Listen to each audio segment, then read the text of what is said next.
Hey guys, welcome back to another episode of Freedom Blueprint Podcast. I am hanging out today with Jonathan Whistman.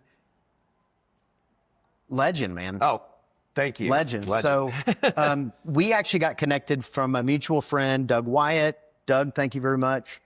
He's a big friend of the show. Had him on the podcast. He comes to our, he's just a super good dude. He is a super good guy. And then he said, hey, you got to read this book. And I read your book, The Sales Boss. And if you're watching this on YouTube, you can see this really cool sign we've got behind us. And you a gift from my business partner for my birthday. She's like, you need a neon sign. I'm like, great. What's really cool. And we're in this just really cool office building and overlooking, this is a really cool place. So Thank you. I appreciate you taking the time to come and hang out. I know you got a ton going on, and I'm excited to dive in and talk a little bit about your story, your journey, where you are now and where you're going to be very soon. So thank you so much, man. Excellent. I'm looking forward to it. Yeah. And we have in common that we both traveled in RVs. So we've got lots of great stories. Yeah. So anybody watching this, if you've been following us, you know that we've been on a couple of week road trip to the RV. So we were in Vegas last week. This week now we're in Phoenix, which is one of my favorite places to be. Although it's March and it's going to be 105 or 6 today. I know. I went to walk here. It's about 2-mile walk from my condo to here. And normally this time of year it's like beautiful. Yeah, I walk 80. outside and I'm like, what? Yeah. I should check the weather. Part of what we love about Phoenix is hiking, and we always hike Camelback. Like that's one of our favorite hikes. And so we got here and we're looking at the calendar and we're looking at our time. And we're like, I don't think it's going to happen. No, yeah. I keep saying the heat's starting earlier and earlier in the year, and it's lasting later and later. So if it starts chopping off another month of good weather, I might have to be rethinking the Phoenix. Yeah, because 106 in March That's hot. That's hot. That is hot for sure. So, Jonathan, tell us a little bit about the book, The Sales Boss. Like, what was the inspiration to even write that book? Yeah, so Sales Boss book was, I'd been working with customers. I'd had a little bit of business success. I had friends just ask me, hey, what would you do in my business if you were me? And you know how that goes. I was like, I don't know, you seem like you're doing pretty good, but if you let me bang around in your business, I'll tell you what I would do. And I just built a reputation for going in and really being able to say, what's the 5% difference somebody can make that can really change the trajectory of their business? And so all of my work really came from referral. Eventually, I was at a conference and Wiley asked me, hey, have you ever thought about publishing a book? And I was like, no, but I'll do it. And so the Sales Boss was born. It was published 6 years ago. It's in 6 languages. And I've always had a fascination with human potential. And what is the thing that causes humans to reach their potential? I just remember I was on a flight the other day, and right now AI is everything, right? So I'm trying to stay up to date. Yeah. And I decided I'm gonna, and I'm not a technical person by trade, but I'm, I can get my hands a little bit dirty. And I was like, I'm gonna program an app from the time I take off in Nashville to the time I land in Phoenix. And I'm going to do it on airplane Wi-Fi from 35,000 feet. And I'm going to publish it and have my first sale before I land. I did it. I like it. So you can put it in your show notes. People can try it out. It's a really cool Valentine's Day, like interviews a couple and makes it a love song for them. But it was just a random, like to learn. Yeah. But it occurred to me, like, why could I do that? And the reason I could do that is because some human somewhere said, one, you should be able to fly at 3,500 feet.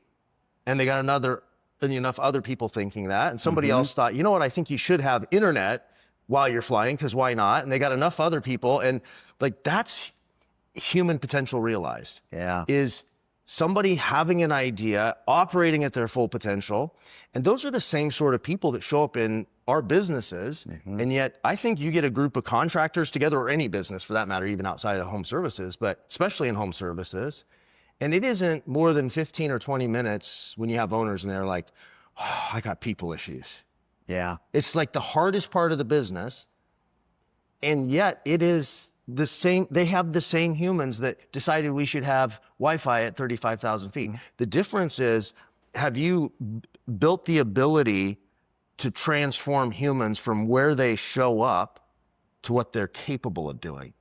And anyway, that's sort of the nexus of the whole Sales Boss book. I use a sales boss to describe a sales leader that's operating in the top 1% of their industry. Yeah. And I used the term boss because at the time, everyone was saying, do something like a boss, like, style and flair. And I thought sales leader, sales boss. And I use boss as an acronym for performance. So if you have, somebody that's struggling in their performance, I always look at the 4 levers as behavior. Like for every role, there's behavior that has to be done. Right. Right. So like sales, got to make phone calls or write proposals. It's not the quality of it, but there's a number that's normal to have a certain output. So behavior, look at somebody, has their behavior changed dramatically? I mean, if sales are off by 20%, their behavior's off by 20%, I could probably quit looking. Right. Behavior, outlook's all the stuff that's going on in somebody's head, right? About their market, their competitors themselves, their wife, their dog, whatever it is that's going on here gets in the way of performance. And then skills, like are they continuing to apply the skills that they have that are necessary for the job? Do they have the right skill level, or do they have a need to acquire a skill that they haven't yet acquired that's now necessary? Yeah. Right. And then the last S is always for strategy. So is the strategy they're following still a relevant strategy?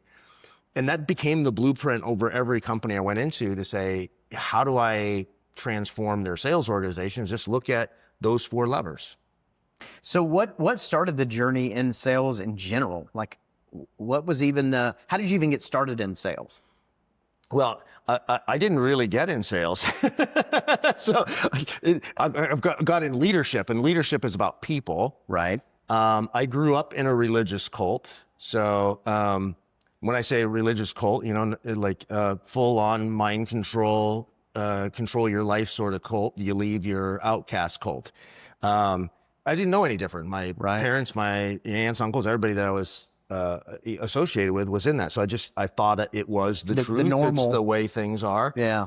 But it became a really interesting environment to see how do people develop their identity. Right. So we would knock on doors and convert people, and like converting people, you're not paying them anything. Right. Right. It's not like you have a sign-on bonus. Like most of the cases, they're giving things up. And then, by the way, they're going to go do what I was doing, which is donate 90 hours a month knocking on people's door, which like you look at the burnout rate in door-to-door sales, right? Like it's high, and I did it for a decade. And I'm not unusual, but that created this environment. And then when I left that, and there was a reason that I left that was related to saving my son's life and a bunch of other things around that, coming outside of that and then really being able to go look back and say, how much of the way I saw, I'm so different now, I can't even like get back to go like, how did I believe that? Yeah. Like people would say to me, you're brainwashed. And I was like, no, I'm not. No, well, maybe I got a clean brain. Yours is dirty.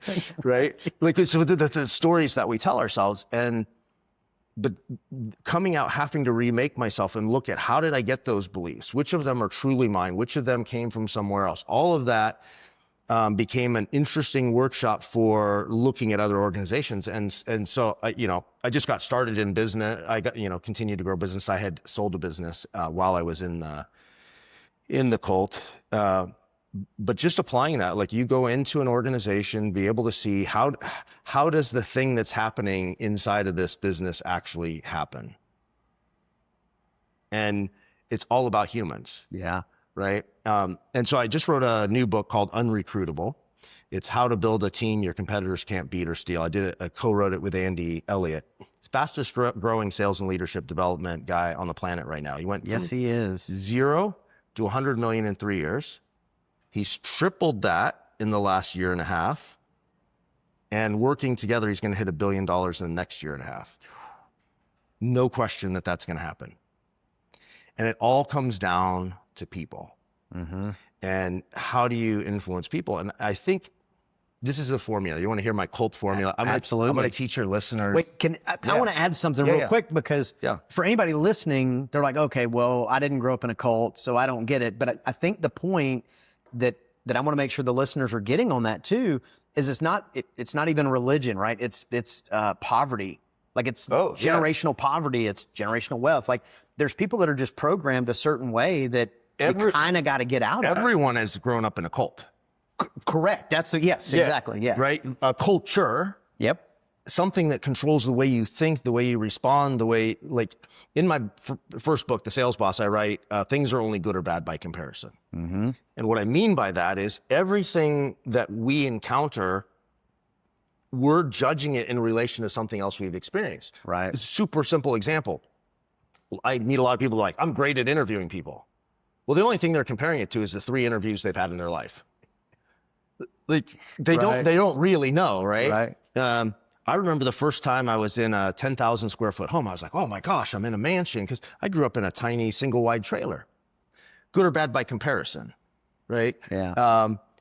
I liken growing up in a cult, and I think your listeners could get this. Like imagine growing up in a small town, and everyone that you come across, I happen to have blue eyes, but so imagine though, everybody that came up to me and said, Jonathan, you have amazing red eyes. And we'd walk outside, they look up at the sky and they're like, what an amazing red sky. Like it wouldn't occur to me, like, I don't think the sky is blue because, it's like a belief. It's fact, sky is blue. My eyes are blue. If I had always grown around people calling them red, I wouldn't question that. That's what growing up in a cult is like. Now, if you didn't grow up in a cult, I guarantee you, your listeners grew up in an environment that shaped how they think about money, how they think about relationships, how they think about business, how they think about employees, and they just aren't aware of it. And the danger is they assume they have the correct view. Right.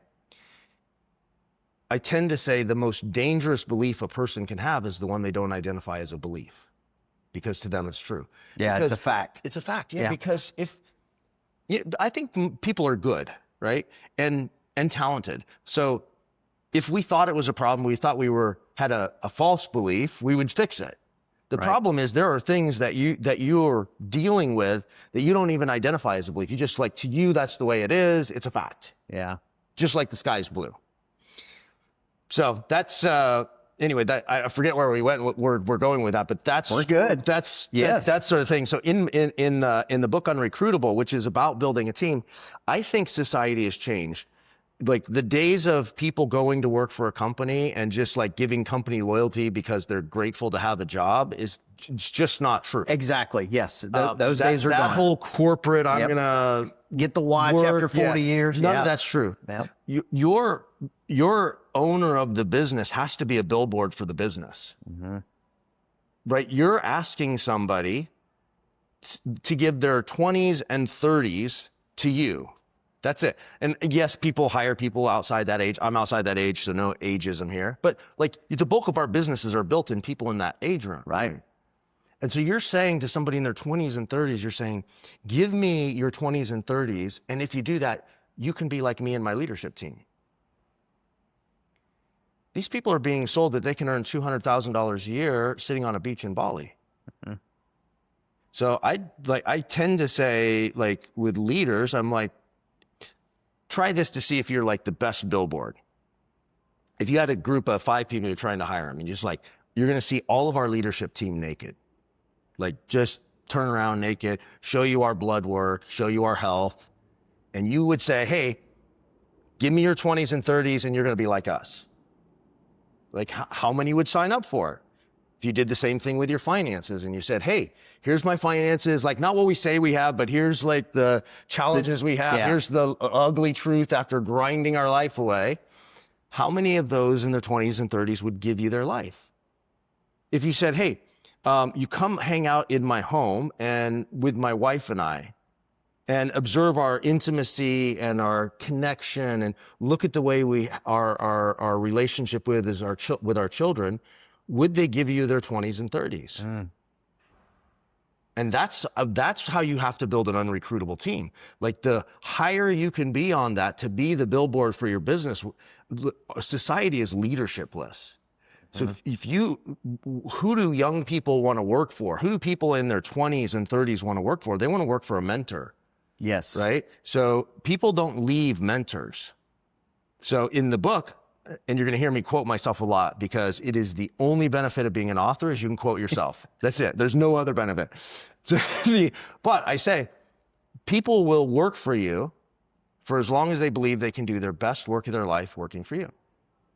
The minute that's no longer true, they're susceptible to a couple $1 more an hour, moving elsewhere. So that's the mission that you're on. How am I the billboard? How do I get people in? Then secondly, this is and I learned this from the cult. It is about thought control. And when I say thought control, if you can control how somebody thinks, you can control how they act. And I get people like, oh, wait a minute, thought control, that's bad. I'm going to teach you how to use it for good. Yes, you could use it for bad. But everybody's thoughts are controlled. So if you just had a whiteboard and you said, why do people in a business perform a certain way? There's a ton of research. People actually act a certain way because of their identity. So if somebody's identity is, I'm an athlete,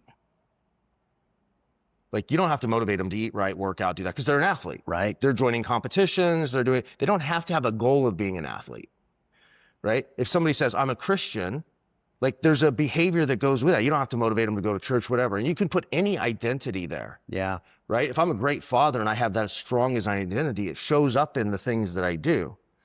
So as a employer of human beings, what you really are after is the identity that people have. Like, you can control, like, what is somebody going to do? What's their output? What's their process? But what's more powerful is if I can control their identity. And there's a ton of research that says people will change their behavior to match their identity, or they'll change their identity to match their behavior. Yeah. Super powerful if you can, like, simmer in that and get it. And it's actually a very simple playbook. And in the book, I write it paragraph by paragraph, play by play. If you run the playbook, guarantee you'll have a company like Tommy Mello's. He wrote the foreword to the book. You'll have like Andy Elliott, this ability to create sustainable performance in a company. It comes from identity. So the question is, how does somebody get an identity? There's a formula for it. It is action repeated. Action repeated produces evidence, and evidence creates your identity. So just use a super simple, like, fitness. Like, if you're not fit, you start an action, right? I'm going to go to the gym. It sucks. Right. I'm going to eat right. It sucks. But if I repeat it often enough, it shows up as evidence. I start feeling better. I look better. People compliment me. Now I'm reinforcing. All of a sudden, that's my identity. Now I start publicly talking about my identity. Now that reinforces my identity. And then I start joining clubs, and then I start buying the shoes. And all of a sudden, right? Same thing if I go from, use the example of being Christian. I might not be, but I'll start going to church because something happened. And then all of a sudden I repeat it often enough. Pretty soon I get evidence because people start treating me like I'm a Christian. That's identity. So how do I plug that into a business? I have to control how somebody acts. And the question is, how do I control how somebody acts? So we go down to first principles. It's always if I can control how somebody thinks. Because if I can control how they think, it'll control how the feeling they have, and that feeling creates an action. And if I can get that first flywheel going in my business, think, feel, act, I got a human being that's doing this. And then the next human comes in, they see that, they have a thought, which creates a feeling, which creates an action. All of a sudden, and you've experienced that in your business, or you don't scale from 0 to 10 million in 3 years and exit. Right. Like, you have to get the human part right. Right. That's it. So that's why we teach thought control. And thought control, in my book, I do a think, feel, act audit. And what I mean by that, if you're a business owner, and this will be interesting since you do consulting now, I actually had somebody, we sell a software that helps people with the whole hiring process. Oh, we're gonna dive into that for sure. But just as a framework. Yeah. So we have prediction models. It's based on a massive amount of data. I know it works. We've hired hundreds and hundreds of people. But I had a HVAC contractor in California, actually, calls me up and says, your algorithm's not working. We have massive churn, just like all the problems with people. And I said, well, the algorithm works. It's a you problem for sure. Like, I have people being successful. This is not my problem. But I want to help people be successful. So we flew out to take a look at what's going on in the business. They have massive amount of churn with new technicians coming in. Within 90 days, people churning out. People that we're predicting is going to do really well. And you can immediately see the problem. Isn't that interesting? You can you can go there. Yeah, immediately I can the see the problem. forest through the trees. Yeah, but The they're people on the in their ground can't see business. it. Yep. So we'll talk about what the problem was. But I take them to lunch. By the way, drives a really nice car, eats at a nice place. This is not the reality of the place that he has all his humans in. And we talk about this think, feel, act. And I say to the leadership team, because there's 4 of them there at the lunch, I'm like, what do you, like, independently write down when somebody comes into contact with your business, what do you want them to think? Like, just put it in a phrase, especially when they're considering you as a potential place to trust with their future.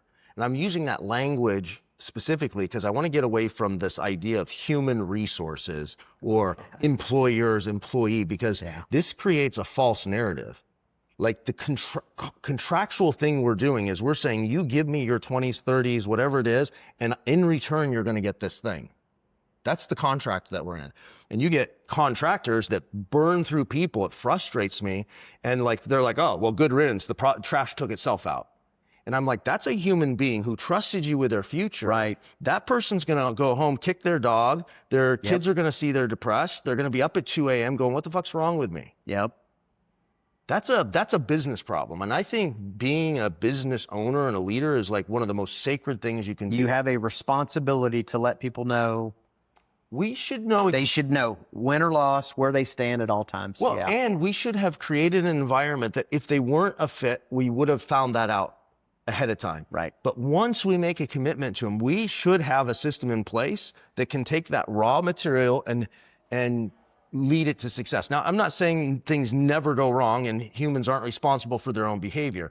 But if you have a 30% churn rate, you have a problem. Right. And I'm in contractors' businesses that have a 200% churn rate. Like, that's a contractor problem. This is not a human problem. It's their business. So, first thing, what do you want people to think? One, the leadership team didn't agree.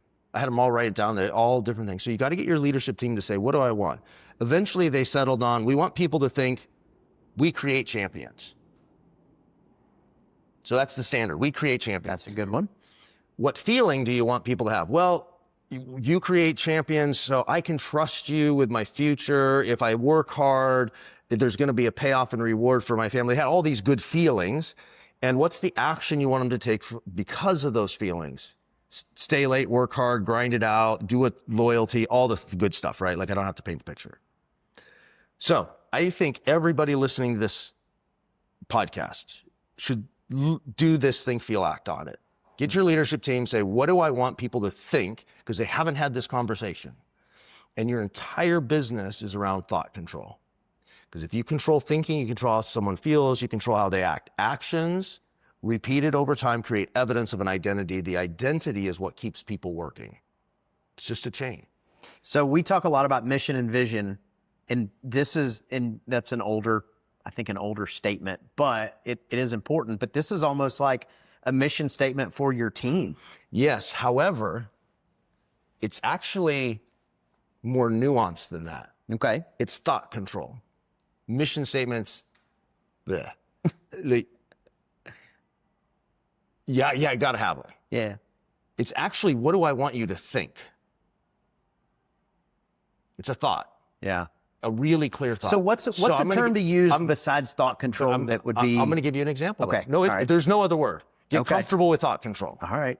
Like, don't sugarcoat. And everybody has thought control. You plug into CNN or you plug into Fox, your thought control. Everybody's thoughts are controlled by something. Like, the best thing you can do as an owner is control people's thoughts. If I can control someone's thoughts and they end up being better fathers, husbands, wives, mothers, better community members, make better money, have different thoughts about their finances and their fitness, like, this is a good thing. I 100% agree. I want to control your thoughts. That's why you put out a podcast. You want to control people's thinking about how they grow their business. I just would never use that term. I know. You're not wrong. I'm just saying. No, it just seems like a very aggressive. It is. We're saving lives. Yes, that is true. Look at the opposite side of it. Yeah. Like, this is serious business. People's inability to control thoughts inside their company causes people to churn out of their companies, causes them to go bankrupt, and they expel those humans into our communities. You think about, you have a young kid, comes in, puts himself through trade school. You're the first HVAC contractor he comes into, right? And he finally lands his first job. Who does he tell? His girlfriend, his mom and dad, his grandparents, like, I got my first job. And then you don't have a great training program in place. You don't have any way of mentoring this poor kid. 90 days later, you're frustrated. You kick him out the door. Then what? Yeah. Like, you forget about him. But he goes home and he's got to tell his parents and his grandparents and his girlfriend, and like his entire sense of self has been destroyed. And there's a good chance in that scenario as well. So he doesn't even know why. He doesn't know why. Right. He's confused, and he might carry that new identity with him for a decade. And you will have forgotten his name. Mm-hmm. But you'll have damaged the community. And I think when businesses do that, they damage our communities. And when we have weak communities, we have weak country. Like, that's it. Like, and I love our country. But a business owner spends more time with the humans than anyone else. Yeah. We have them in our business more than they're in church. We have them in our business more than they are in school. We have them more time than they're with their own family. Mm-hmm. So thought control to me is a good thing. But let's talk about practically, what do I do with that? So I'll just go back to the example I was talking about, this contractor, who I won't name, but if they're watching this, they'll know exactly who they are. Because they fixed it. Yeah. So it's not enough to say, what do I want somebody to think? The next thing is I have to audit. And I'm going to slice my business in micro fractions. And I'm going to judge every single piece of it standalone by itself. So come up to my building. If I just look at the outside of my building and they had to judge me 100% on my building, are they going to think these people know how to create a champion? An email that I send, if they had to judge me 100% on that email, would they think you can create? They're going to sit in your bathroom, in your lobby, your trucks, toolboxes. Like, this is the Your warehouse. This is the thinking, right? So we're done with lunch. We pull out outside the building. They didn't know this was coming. I said, great, we're going to tour your office. So we stand out in the parking lot. They're right on a main highway. I'm like, just look at your building with a fresh set of eyes, because you just walked by it after you've been there for a decade. Right. You're like, if somebody had to judge you just based on this, well, one, the parking lot was filthy, but the building sort of faded, and they had this vinyl sign strapped up to you've seen Contractors Warehouse, right? Yes, I have. and it says in faded lettering, even torn, tattered, it says, now hiring, competitive wage, apply within. And then when you walk up to the doors here, and there's sort of a ramp up, there's like a dirty handrail, pitted sidewalk. And you get to the door and it's locked, and there's a wrinkled sign that says, buzz the buzzer to get let in. We create champions. There's a disconnect. Yes. Right? You're not controlling somebody's thoughts. What's their feeling right then? And the problem is, if you dissect in this way, it becomes super easy to control someone's thought, and it's actually easier than you think. This company was spending over $20,000 a month on Indeed ads to keep up with the number of applicants that they would need, because they were churning out people. And the fix for just that was less than $10K. So now you pull into the office. By the way, we did the entire office that way. I won't tell you about everything else, because you'd cry. I've probably seen it. But yeah, but you pull up now to the office, and now there are 3 big pictures, humans. They got Joe, Frank, Tina, I don't know what the names are, but they're humans, smiling, looking good, company uniforms. Underneath it says Joe was a waiter, $25,000 a year. Now is our head of operations, $135K a year, wife, dog, blah, blah, blah. 3 little bios, where they were, where they've been, big sign that says, "We create champions. Are you one? See us inside." You go walk up now, that whole walkway's been smoothed out, things. There's little signs all the way up to talk about what does it mean to be a champion. And it's painted red like a red carpet. And the line down the middle says, "Only champions tread here." Have they controlled somebody's thoughts? Like, you don't even have to be That's there. pretty impressive. Yeah, that's just hearing it. I can picture it in my brain. Yeah. And so yeah, big difference. Company A, company B, which one's going to have a lower churn? Which one is going to get the discretionary effort of the employee? And yet people just go, people don't want to work anymore. There's no good people. There's no good people. Yeah. Because they walk past their own garbage every day. Mm-hmm. It's like, you know, if you were on dating apps and like you're swiping left and right or whatever people do these days, and you're like, nobody wants to have sex anymore. It's just not true. It's just nobody wants to have sex with you. Like, you're not attractive. Right. Like, if you're sitting in your business and you're going, humans don't want to work anymore, people don't take initiative, people are stupid, people are like, insert whatever it is. It's not true. They just don't want to work for you. I That's it. 1000% agree you with that. have, Yep. You have aged out of being relevant as an employer. That's it. The only way to fix that is to really look in the mirror and do this think, feel, act audit. And so I would encourage companies when they come to our 2-day Unrecruitable event, we really slice and dice that whole thing. Now, you could use good technology. There's been massive increase in what's capable with AI in terms of getting lots of humans in. Yep. As an example, our data suggests to get one person on your team in a home service company to operate at the top 5%, you're going to have to see 160 people in your hiring process to hire that one.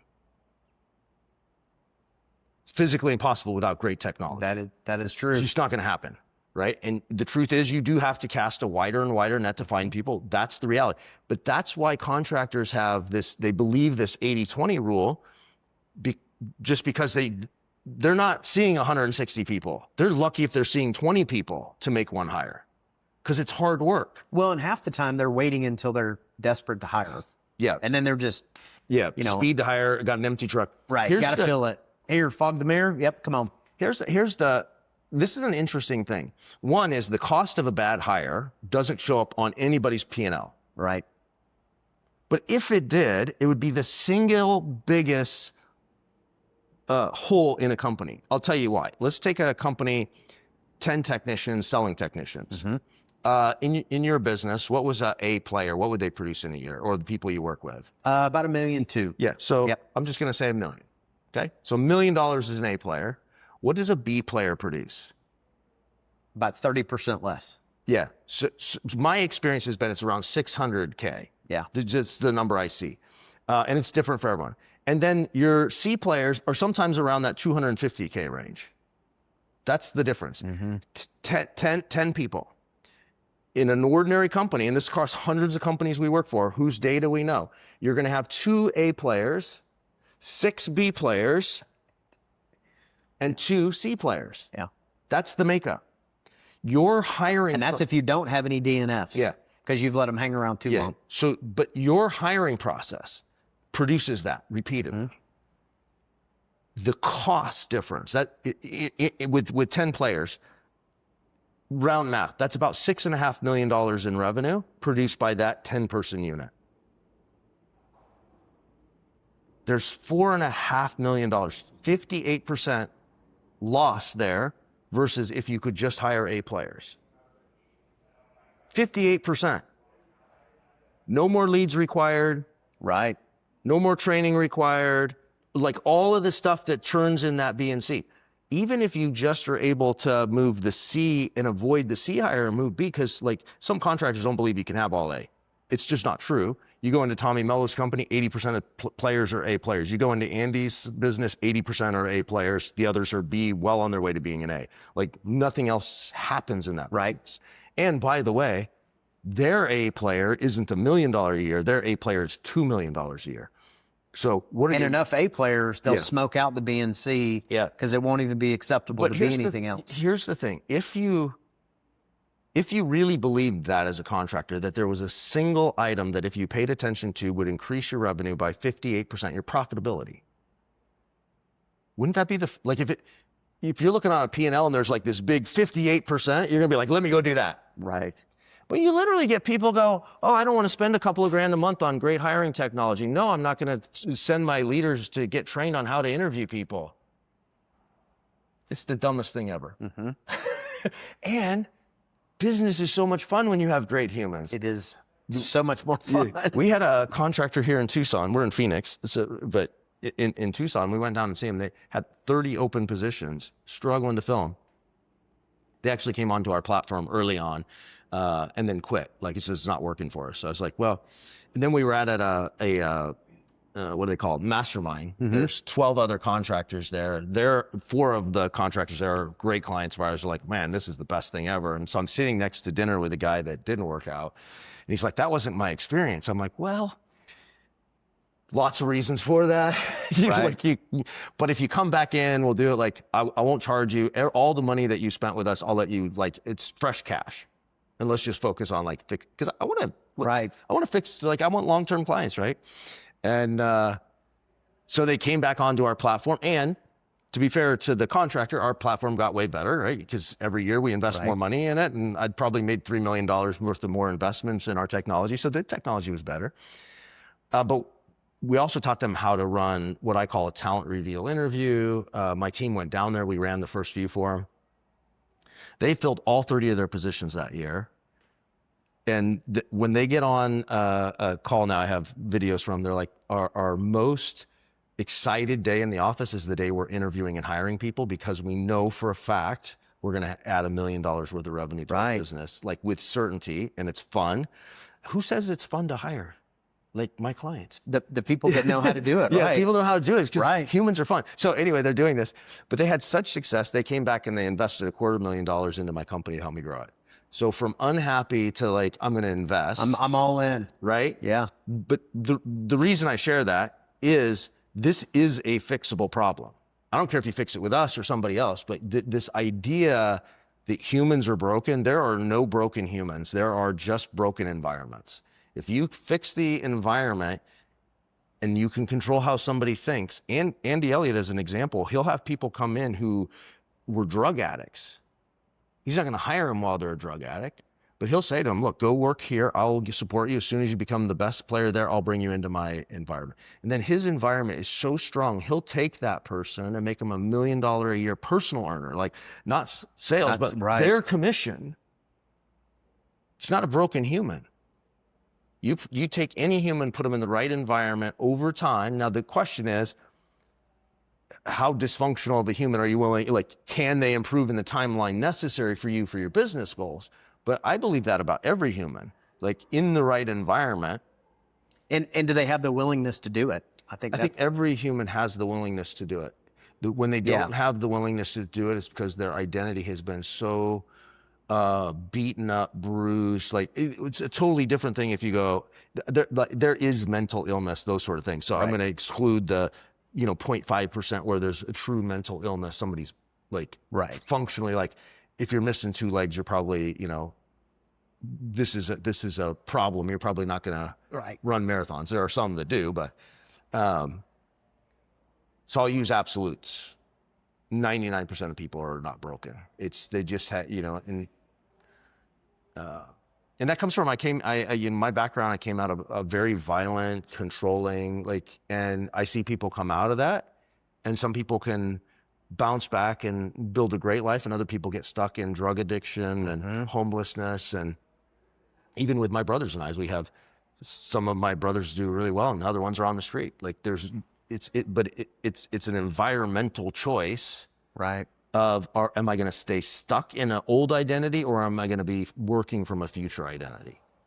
So let's shift over a little bit to Who Hire and the technology behind it, right? So give us kind of a high level on how that helps. So 2 things that are important. So our technology, most companies are familiar with what they'll call an applicant tracking system. It's just like a file drawer for resumes. Right.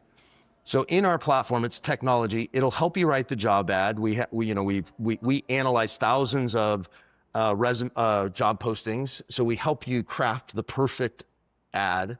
We tend to outpull 6-to-1 a traditional advertisement, but we're pushing your job ad then out to wherever your source is. So it might be Indeed or your social accounts or all that. But when a candidate comes in, our system immediately starts interacting with that candidate.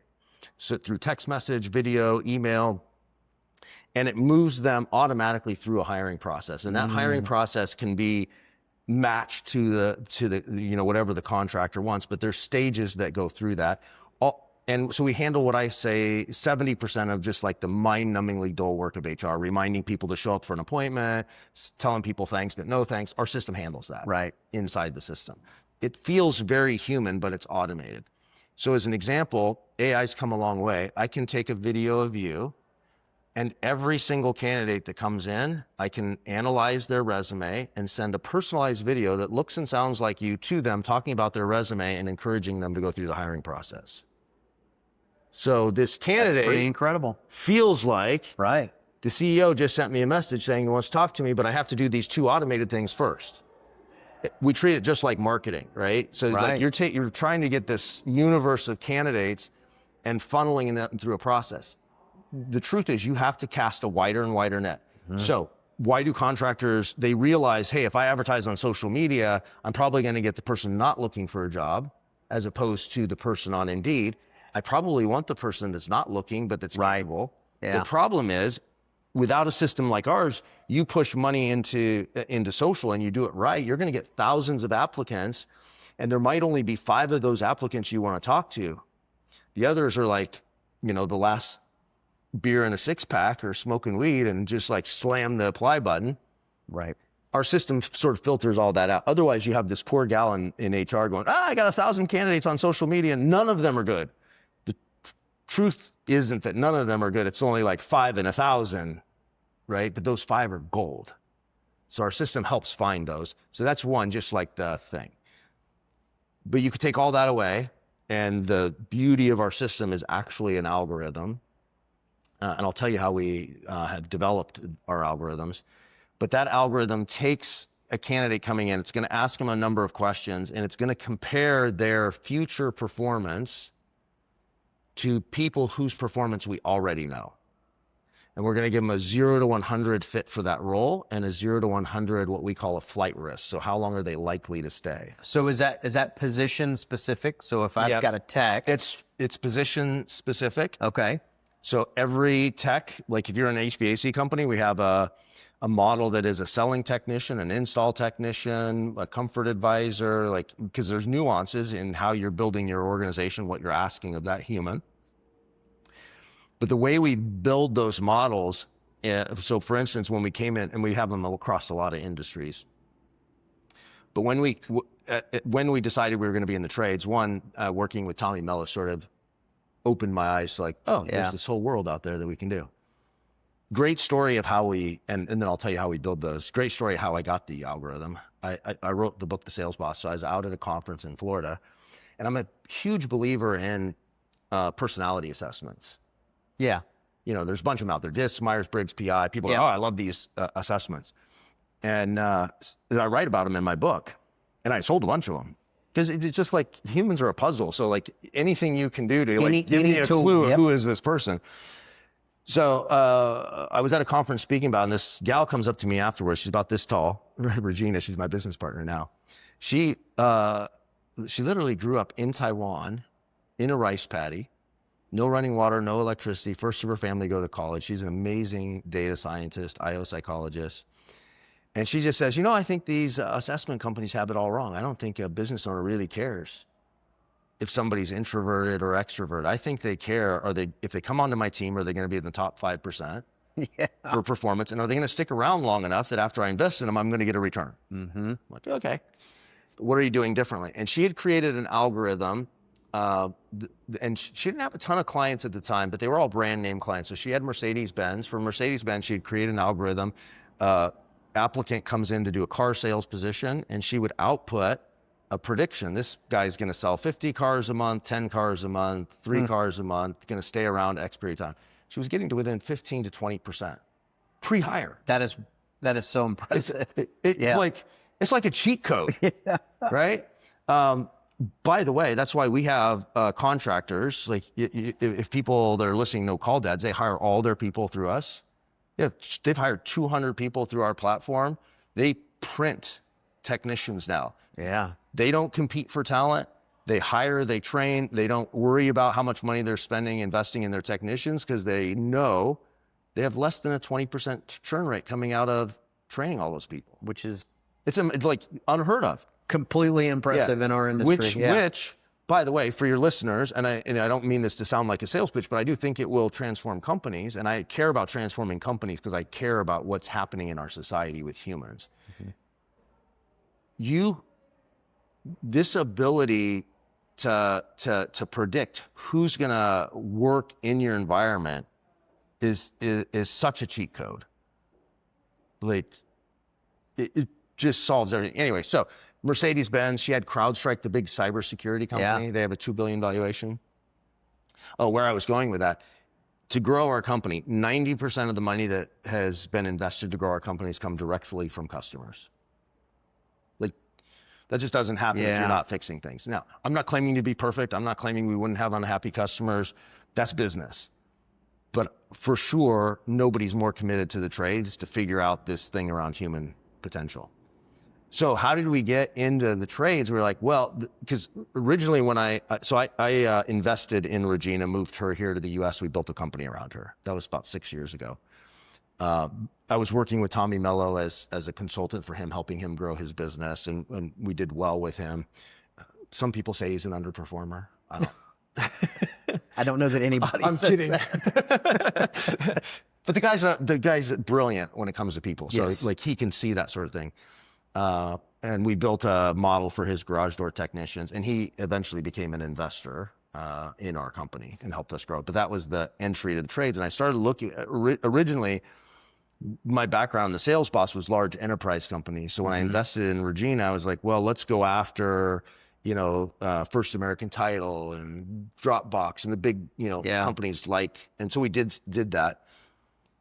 But Tommy got me looking at home service. I'm like, there's this whole section of society that really struggles and where getting a great hire actually has a much bigger impact.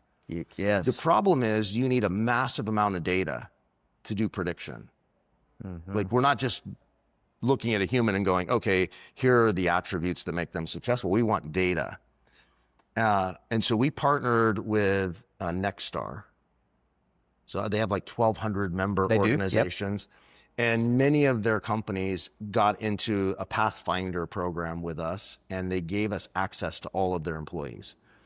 And so we assessed all of their employees. When I say assess, that means every employee sat down, took about a 2.5 hour psychographic test, over 450 human attributes that science says you can measure reliably. Oh, wow. Okay. So that was one set of data. I think we have the largest set of data on who makes up humans in the trade from anybody, bar none.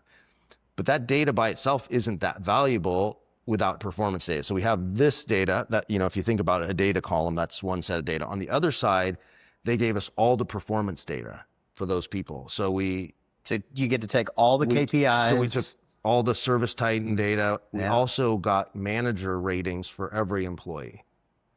What we do is we feed that into a machine learning algorithm that says by role, dispatcher, service manager, what's the unique combination of these traits that actually matter over here? And it's a little counterintuitive because people go, oh, well, you just go, who's top performer over here? What traits are they? It's not actually what you're doing. There's way more data on underperformers than top performers. So what we're actually looking for is what's the fatal combination of traits that cause somebody to get stuck in mid-performance or never be a top performer. So we're de-risking. Does that make sense? It does. So then for every position, we have 450 psychographic traits over here. That's our intellectual property. That's what Regina's great at. And the algorithm is just saying, here are the 10 that matter and here's the weighting. So now when you have a candidate come in, they're not going to sit for a 2.5 hour test. They'll take a 10-minute test. and we're guessing how do they most map to those people whose performance we know. And then we have some of our clients who stay in what we call our Pathfinder program. They give us performance data so we can continue to improve our models. And there's others that just use our model and make great hires. Yeah, it's fun. It's scary a little bit. Yeah. I mean, yeah. It is a little bit just because there's so much data, but I mean, how cool to be able to really, because you think about tools in your toolbox, right? And we talk a lot about AI and it being a tool in your toolbox. Talk about DISC, use it as a tool in your toolbox. Gosh, the data you guys must have in order to help. Is so powerful. And where we're going with it, which will be fun, is we're doing some really cool things. As an example, we don't have this in the system yet, so we won't tell anybody. Don't sign up and go, why doesn't it do this? This is a future thing.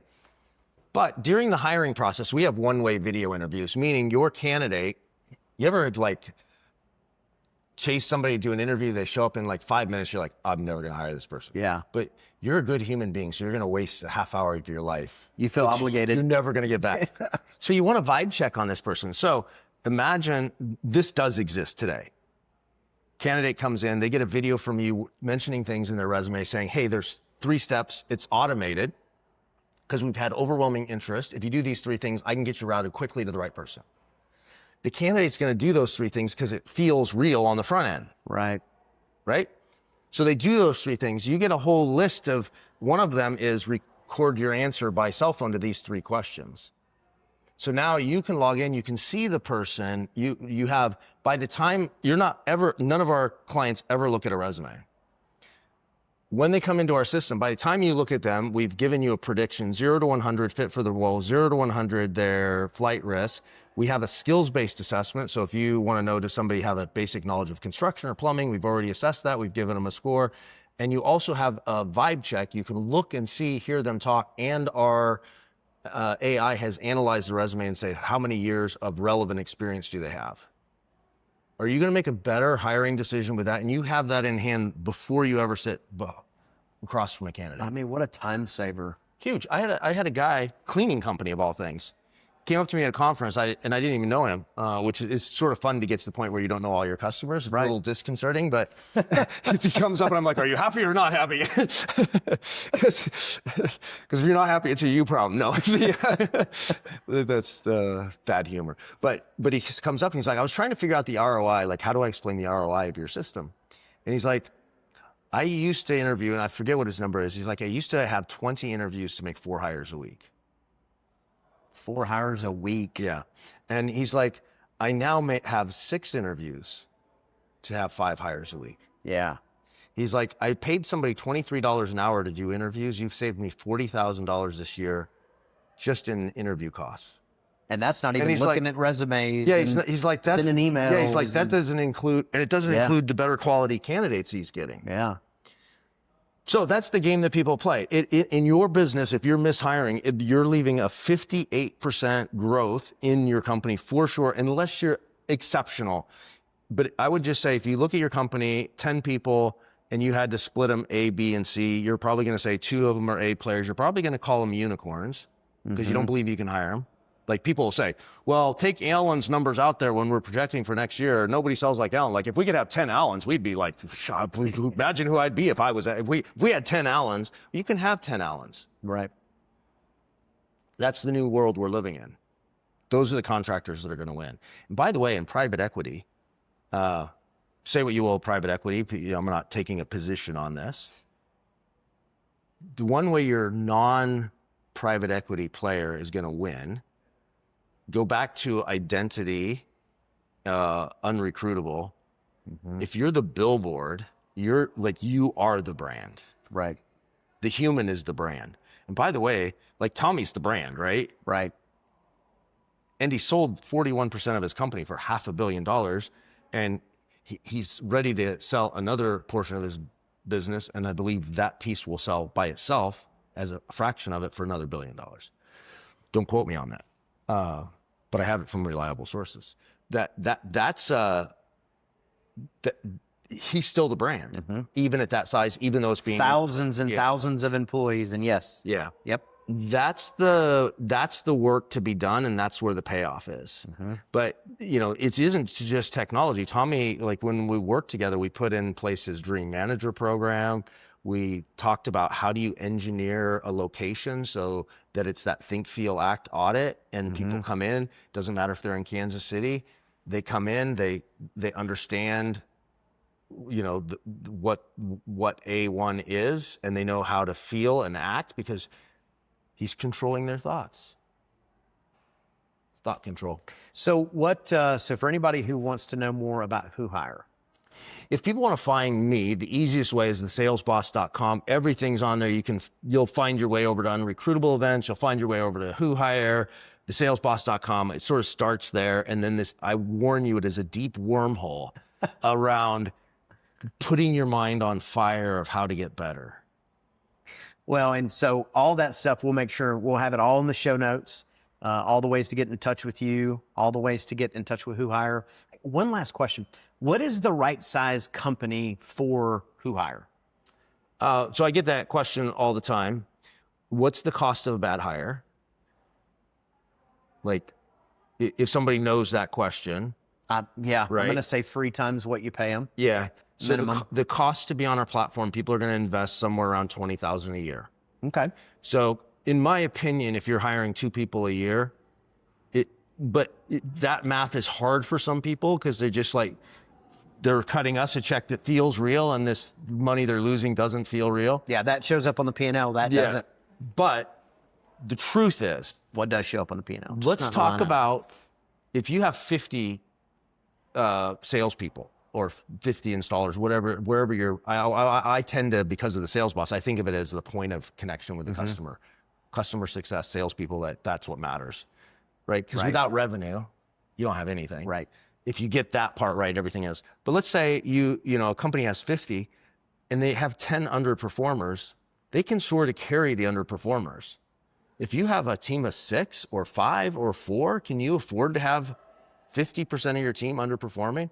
Like, I think you should invest more early. And by the way, your HR person isn't even an HR person. It's the owner wearing that hat, and they're not that good at it. Right. So they should cut us a check, and that $20,000, they should look at it as it's a replacement for a $75,000 HR person.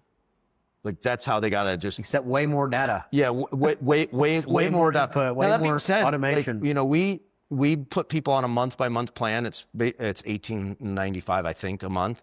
Pricing changes. And we don't lock people into a contract. It's month by month. We're not designed to be on and off, but I do that for contractors because I'm so convinced that we're going to transform their business, that they're going to continue to pay us even when they're not actively hiring, because our system is automated enough that they can always be fishing.